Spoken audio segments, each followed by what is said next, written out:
Hello guys, today in this video I am going to discuss about differentiation. তো guys আজিৰ এই ভিডিঅ'টোত মই ডিফাৰেন্সিয়েশ্যনৰ বিষয়ে আলোচনা কৰিবলৈ গৈছোঁ। পোনপ্ৰথমে ডিফাৰেন্সিয়েশ্যন যি নামটো তাৰ মিনিংটো যদি আমি বুজিবলৈ চেষ্টা কৰোঁ তেন্তে আমি বুজিম যে ডিফাৰেন্সিয়েশ্যন যি ৱৰ্ডটো তাৰ মিনিং হৈছে সেপাৰেট কৰা বা ডিভিজন কৰা, অৰ্থাৎ ভাগ কৰা। ডিফাৰেন্সিয়েশ্যন শব্দটোৱে ভাগ কৰাক বুজায়। এতিয়া আমি ইয়াৰ যি পৰীক্ষাত কেনেকৈ তোমালোকৰ প্ৰশ্ন আহে আৰু তাৰ উত্তৰ কেনেকৈ তোমালোকে লিখিব লাগে সেইটো বিষয়ে মই ক'বলৈ আগবাঢ়িছোঁ। সাপোজ ধৰি লোৱা y = fx, তো এটা ফাংচন দিয়া আছে। ইয়াত কি জানে, x টো হৈছে ইণ্ডিপেণ্ডেণ্ট ভেৰিয়েবল আৰু y টো হৈছে ডিপেণ্ডেণ্ট ভেৰিয়েবল, অৰ্থাৎ ইয়াত x টো নিৰ্ভৰ কৰে ইয়াত y নিৰ্ভৰ কৰে xৰ ওপৰত আৰু x হৈছে এটা ইণ্ডিপেণ্ডেণ্ট ভেৰিয়েবল। এটা উদাহৰণৰ জৰিয়তে আমি বুজিব পাৰোঁ। এক্সাম্পল যদি আমি ধৰোঁ ডিমাণ্ড আৰু ছাপ্লাই কথা যদি আমি ধৰোঁ, আমি এইটো ডিমাণ্ডৰ যদি আমি বুজিবলৈ চেষ্টা কৰোঁ, ডিমাণ্ড এইটো কি হৈছে ইণ্ডিপেণ্ডেণ্ট ভেৰিয়েবল আৰু এইটো হৈছে ডিপেণ্ডেণ্ট ভেৰিয়েবল। যদি প্ৰাইচ বাঢ়ে তেতিয়া কি হ'ব, ডিমাণ্ডো বাঢ়িব, আৰু যদি প্ৰাইচ কমে তেতিয়া ডিমাণ্ডটো কি হ'ব, কমিব। তো ডিমাণ্ডটো কাৰ ওপৰত নিৰ্ভৰ হৈ আছে, প্ৰাইচৰ ওপৰত। সেইকাৰণে ডিমাণ্ডটো হৈ গ'ল এটা ডিপেণ্ডেণ্ট ভেৰিয়েবল। ডিমাণ্ডটো কি হৈ গ'ল, এটা ডিপেণ্ডেণ্ট ভেৰিয়েবল, আৰু যিটো প্ৰাইচটো হৈ গ'ল এটা ইণ্ডিপেণ্ডেণ্ট ভেৰিয়েবল। গম পাইছা? তো ডিফাৰেন্সিয়েশ্যনত আমাক কি ওলাবলৈ কয় আচলতে? ডিফাৰেন্সিয়েশ্যনত আমাক কয় যে পিত হোৱা চেঞ্জৰ বাবে পিত যিমান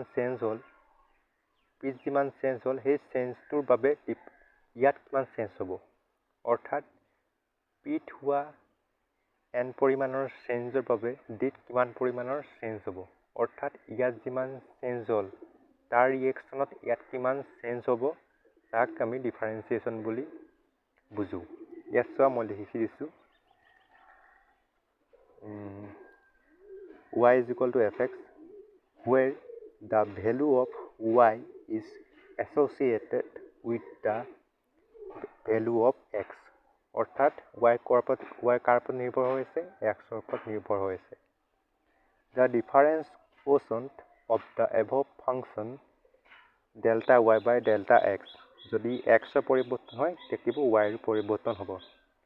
In fact, it represents the rate of change in y with respect to change in the value of x, অৰ্থাৎ ডিফাৰেন্সিয়েশ্যনে কি বুজায়, যদি এটা আমাক দিয়া থাকে, সাপোজ এটা মই উদাহৰণ দিছোঁ y = fx, ইয়াত আমাক এটা ফাংচন দিয়া আছে y = fx।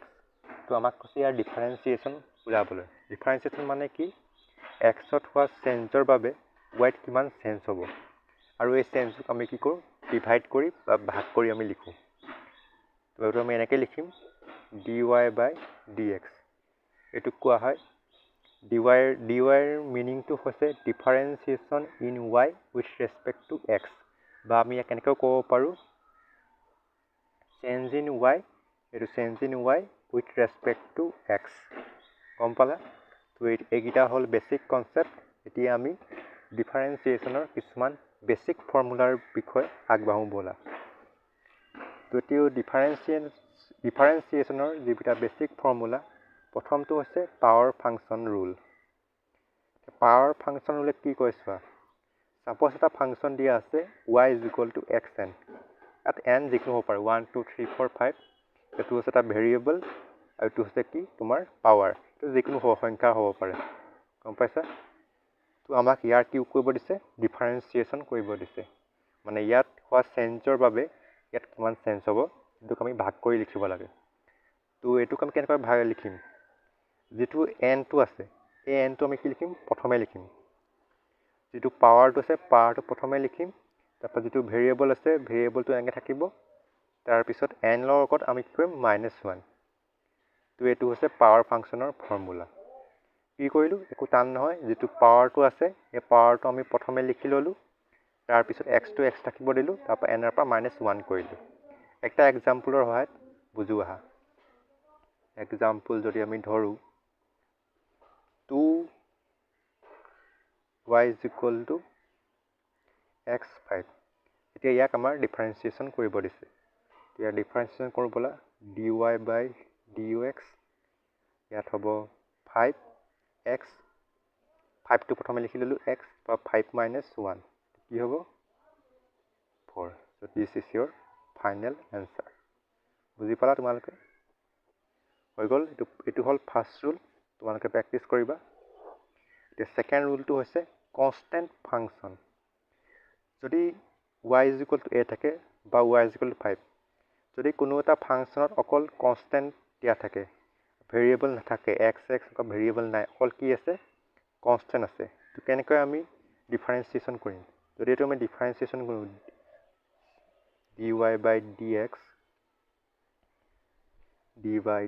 এটো y কিমান দি আছে 5 ডিফাৰেন্সিয়েচন কি আছিল x ত হোৱা চেঞ্জৰ বাবে y কিমান চেঞ্জ হৈছিল না জানো এটো বুজোৱা x কলে গল ইয়াত যদি আমি কৰো x ত হোৱা কিমান চেঞ্জৰ বাবে y কিমান চেঞ্জ হৈছিল তো ইয়াত y কোৱাৰ ওপৰত নিৰ্ভৰ আছিল x ৰ ওপৰত নিৰ্ভৰ আছিল কিন্তু ইয়াত x টো নাই ইয়াত x নাই অকল কি আছে কনস্ট্যান্ট আছে তো এনে ক্ষেত্ৰত ইয়া যদি আমি ডিফাৰেন্সিয়েচন কৰো তেন্তে আমি ইয়াৰ কি হ'ব এনসাৰটো 0 হ'ব কিন্তু 0 কেনেকৈ হল এটো মই তোমালোকক পিছৰ কিছুমান শৰ্ট ভিডিঅত বুজাবলৈ চেষ্টা কৰিম ঠিক আছে এনে মনত ৰখা কনস্ট্যান্টৰ যি ডিফাৰেন্সিয়েচন হয় যিকোনো কনস্ট্যান্ট থাকিলে তাৰ ডিফাৰেন্সিয়েচন কি হ'ব 0 হ'ব ঠিক আছে 0 is answer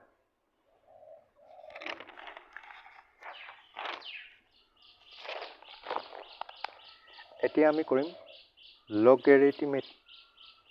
logarithmic function rule logarithmic function rule okay sorry pronunciation অলপ ভুল হৈছিল যদি y = log x থাকে এটো যদি আমি থিটা বুলি ধৰি লওঁ log থিটা ক্লাছত আমি পঢ়ি আহিছো sin থিটা cos থিটা তো এনে ক্ষেত্ৰত ইয়াৰ ডিফাৰেন্সিয়েচন কি হ'ব ইয়াৰ ডিফাৰেন্সিয়েচন যেটো হ'ব 1/θ 1 to 1 লিখিলো থিটা থিটা কি আছে x আছে ঠিক আছে এটো তো ডিফাৰেন্সিয়েচন 1/x হল তো 1/x কেনেকৈ আহিলে এটো ক্ষেত্ৰটো মই পৰৱৰ্তী সময়ত ভিডিও বনাবলৈ চেষ্টা কৰিম এতিয়া তোমালোকে মনত ৰখা যদি log x থাকে তেন তাৰ ডিফাৰেন্সিয়েচন কি হ'ব 1/x সাপোজ আউট এক্সাম্পল দিছো যদি y = log x + 5 আছে তো এই ক্ষেত্ৰত আমাৰ ডিফাৰেন্সিয়েচন কেনেকৈ ওলাম by dx আমি কৈছিলো যে log x বা log থিটাৰ যেটো ডিফাৰেন্সিয়েচন হয় 1/x বা 1/θ তো ইয়াত থিটা হৈছে x + 5 তো ইয়াৰ এনসাৰ হ'ব 1/θ that means থিটা হৈছে বা x হৈছে x + 5 তো এটো হ'ব ইয়াৰ ডিফাৰেন্সিয়েচন log x + 5 ঠিক আছে তো এতিয়া আমি আহো এক্সপোনেনশিয়েল ফাংশন তো ইয়াৰ ক্ষেত্ৰত ইয়াৰ ডিফাৰেন্সিয়েচন হ'ব এনেকুৱা যদি ই আছে আৰু তাৰ পাৱাৰ হিচাপে x আছে কোনো নাম্বাৰ নাই যদি কোনো এটা ভেৰিয়েবলৰ পাৱাৰ হিচাপে x y এনেকুৱা থাকে কোনো নাম্বাৰ নাথাকে তেন্তে এই ক্ষেত্ৰত ইয়াৰ যি ডিফাৰেন্সিয়েচন হ'ব ই আহিব তে কেনেকৈ আহিলে এটো পৰৱৰ্তী সময়ত এই বিষয়ে আমি আলোচনা কৰিম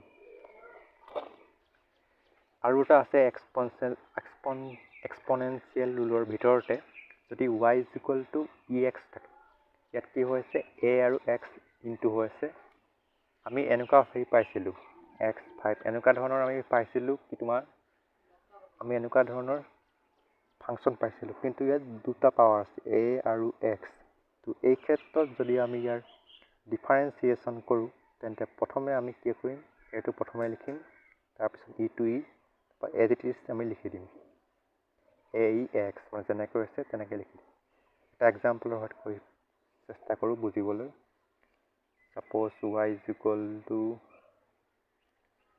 5 3x তো এটো আমি যদি ডিফাৰেন্সিয়েট কৰিব লাগে তো আমি কেনে কৰিম এটো d/dx y কিমান দিয়া আছে এইটো লিখা টেকনিকটো হয়। তুমি কি কৰিম, প্ৰথমে 3টো প্ৰথমে লিখিম। এইটো চোৱা, এটো প্ৰথমে লিখিছিলোঁ, 3টো প্ৰথমে লিখিম ইনটু তাৰপৰা বাকী 53x টো এজ ইট ইজ লিখি দিম। কেলৈ লিখিলোঁ এতিয়া তোমালোকৰ প্ৰশ্ন আহিব পাৰে, এইটো কিয় লিখিলোঁ, তো পৰৱৰ্তী সময়ত ইয়াক আলোচনা কৰিম। 5 × 3 = 15, 15 3x is your final answer. এতিয়া আৰু এটা ফৰ্মুলা আছে, বেছিক ফৰ্মুলা। যদি কনষ্টেণ্ট আৰু ভেৰিয়েবল একেলগে থাকে তেন্তে আমি ইয়াক ডিফাৰেঞ্চিয়েট কৰিম কেনেকৈ। চোৱা, d/dx y কিমান দিয়া আছে 3x²। আমি 3টো ছেপাৰেট কৰি লিখি ল'ম, 3টো ছেপাৰেট কৰি d/dx x²। প্ৰথমে আমি x²টো ডিফাৰেঞ্চিয়েট কৰিম।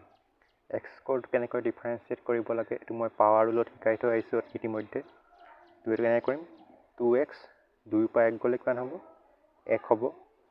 1টো আমি ইয়াত নিলিখিলেও হ'ব, কি হ'ব 3 × 2 = 6x। তো 6x হৈ গ'ল তোমাৰ এনচাৰ। তো কনষ্টেণ্ট থাকিলে কৰিব নালাগে, কনষ্টেণ্টটো আমি কি কৰিব লাগিব, বেলেগকৈ লিখি ল'ব লাগে। বাকী যিটো হেৰি থাকে ভেৰিয়েবল তাৰ ডিফাৰেঞ্চিয়েট কৰি ল'ব লাগে। এনেকৈ আমি ডিফাৰেঞ্চিয়েট কৰিব পাৰোঁ। তো এইকেইটা হ'ল বেছিক ফৰ্মুলা। এইটো পাৰ্ট 1 হয়। পাৰ্ট 2ত মই কিছুমান প্ৰেক্টিচৰ সহায়ত সলভ কৰিবলৈ চেষ্টা কৰিম, আৰু আমি sum, multiplication, differentiate, sum, multiplication, divide ইত্যাদিৰ বিষয়ে আলোচনা কৰিম। Thank U.